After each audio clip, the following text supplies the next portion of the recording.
What's up, channel? Welcome back to LIFM. We're going to be doing the fifth and it's the last video for the Commander 2013 decks, and this one I saved probably my favorite one for last, Evasive Maneuvers, which is the banned one. So let us jump into it.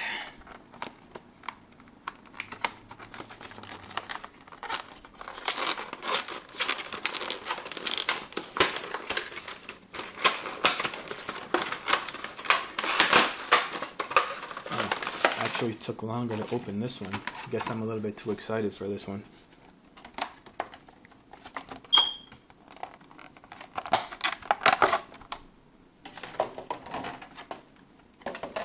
So, your main commander for this one is Derevi, Empyrial Tactician. All you have to pay is your banned colors and you get a 2/3 flyer. And the special ability of this card is whenever Derevi Empyrial Tactician enters the battlefield, or a creature you control deals combat damage to a player, you may tap or untap target permanent. And the stronger of the two ability is you pay 4 mana, put Derevi onto the battlefield from the command zone. So this doesn't say anything about any time you could play anything, it just says put it onto the battlefield, which means you can do this anytime at instant speed. No matter how many times your commander has died, from what I understand, you can just pay 4 and put it onto the command zone. The Meek was actually pretty vocal about this card as well. He said, in his opinion, this is a stronger card than Rafik as a commander. And I said I agree as far as 1v1 goes. It's way more versatile, especially if you're trying to play a control matchup. I agree. In 1v1 in a control matchup, I think it is a stronger commander because you can play it anytime. So your support commanders for this one are Ruon of the Hidden Realm, which is an amazing card. It's just a beautiful card. 5 mana 4/4 Vigilance, Trample, and 2 mana and tap to exile another target creature, then return to the battlefield at the beginning of the next end step. The Meek also said he likes this card a lot. He wish it was a little bit more aggressively costed, like at 4 mana instead of 5. He definitely play this card. With that being said, I believe he did say he's probably still going to play this in one of his deck, probably his Enter the Battlefield deck. So I think this guy would be really fun to play as a commander. And you'd be less of a target playing this as your commander in group games than you would the main commander, Derevi. And the second secondary commander is Rubinia Soulsinger, which I do believe is a reprint. 5 mana 2/3 fairy, you may choose not to untap her during your untap step, and you tap her to gain control of a creature for as long as she remains tapped. Nice, fun commander, not broken by any means, but she can be really strong, given the color she's in, which is banned. So let's move on to the main cards in the deck here.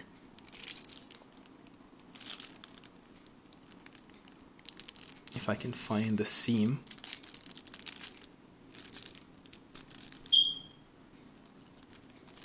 Okay, I'm gonna have to do this the old-fashioned way.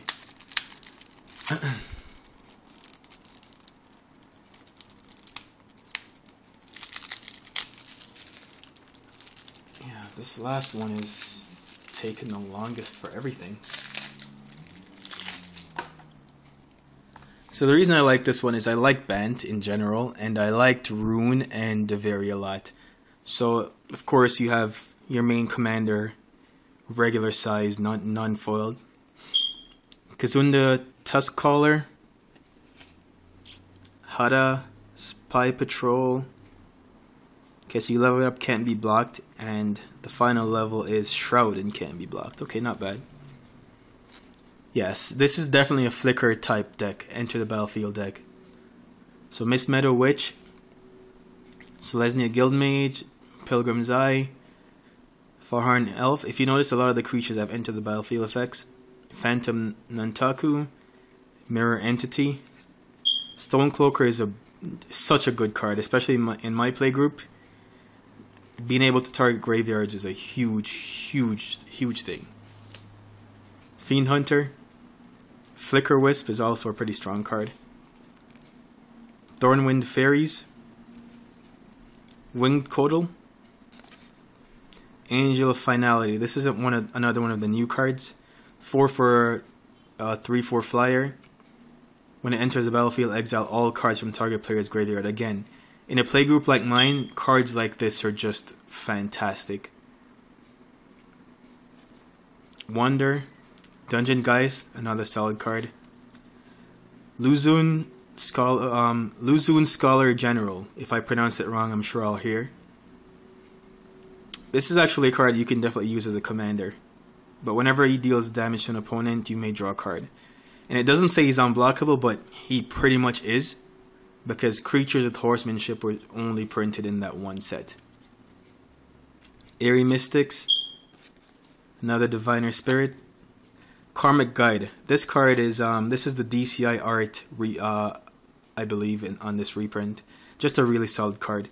I don't have it in any of my EDH decks for the simple fact that I couldn't justify spending $25 for it or whatever. But it's pretty cool that it came in this deck. Acidic Slime, self-explanatory, just a really solid card, always. Zami, regular version of Roon, regular version of Rubinia. Murkfiend Liege, in some ways it's a weaker version of Seedborn Muse. In other ways it's a stronger version because your creatures get pumped by it. The Gin of Infinite Deceits. This is a card that someone in my play group would enjoy a lot. I won't say any names, but that person knows themselves. Bane of Progress. I like this card a lot. It's a card that I might end up putting in my Rada deck. 6 mana for a 2/2, and when it enters the battlefield, destroy all artifacts and enchantments. Then it gets a 1/1 counter for each permanent destroyed this way. I think the Meek mentioned he's he's not looking forward to this card. As you've seen, he plays a lot of ramp artifacts and such in his 1v1 decks. Of course, he can counter it in those decks, but if he doesn't, this is a complete blowout for him. Skyward Eye Prophets. It's a fun card. Not a great card by any means, but it's a pretty fun card. Sol Ring, Selesnya Signet, Simic Signet, Survivor's Scope. I believe this is a new card. Exile Survivor's Scope, search your library for up to X basic land cards, where X is the number of players who control at least 2 more lands than you do. Put those cards into the battlefield and shuffle your library. Interesting. Swiftfoot Boots, Azorius Key Ruin. And look at this, guys. They reprinted Basalt Monolith, but I think it's only in this deck. I don't remember seeing it in any of the other decks, which is strange because the Esper deck is an artifact deck and it's not in it. But it's good to see this reprinted. Darksteel Ingot, Linen Blade Trap, 1000-Year Elixir. So this allows your creatures to cast their abilities immediately, which is absolutely great for your secondary commanders in Rubinia and Roon. Thunderstaff, Sword of the Parents, Conjurer's Closet, perfect card for a deck like this. Flicker Form, Curse, Presence of Gond. Sure. Control Magic reprint. I think this is new art. If it's not, someone let me know below. But I think this is the first time I've seen it. So, pretty good card. Leaf Drake Roost, Arcane Denial, another reprint, and I believe it new art as well. Selesnya Charm, Frozen Grip, Aether Mage's Touch, Unexpectedly Absent. This is another card that I like a lot here.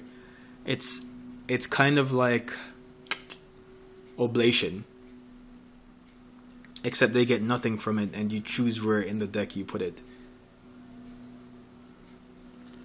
Blue Sun Zenith, another Restore, borrow and run 100,000 arrows. Draw a card for each tapped creature target opponent controls.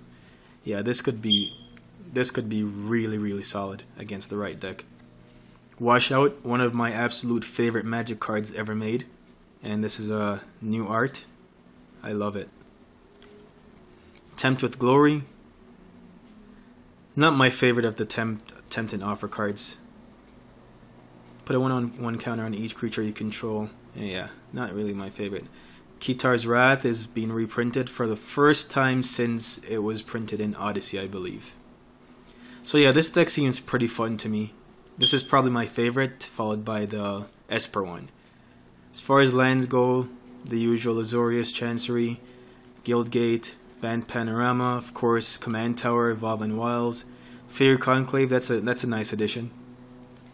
Opal Palace, of course, Rupture Spire, Salt Crusted Steppe, Seaside Citadel,